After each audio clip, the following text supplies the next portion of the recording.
India chaiwala যে মোদি কয়, ওই খানকির পোলা মোদি আর উগ্র হিন্দু যারা আছে এরা কিন্তু আমাদের বাংলাদেশ নিয়ে অনেক বাড়াবাড়ি করতেছে। তবে ইন্ডিয়ান উগ্র হিন্দুদেরকে বলছি যে বেশি বাড়াবাড়ি করিয়েন না। বাংলাদেশিরা যদি একবার মাথা গরম করে, তাহলে তোদের ইন্ডিয়ার ঘরের ভিতরে ঢুকে তোদেরকে এরকম করতে বাধ্য হবে। মাথার মধ্যে রাখ, তোরা কিন্তু বেশি বাড়াবাড়ি করে করছিস।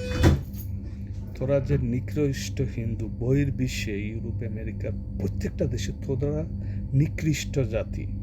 তোদের চলাফেরা কালচার, তোরা নিকৃষ্ট মানের মানুষ। আর সারা পৃথিবীর মানুষ জানে তোরা নিকৃষ্ট জাতি ইন্ডিয়া।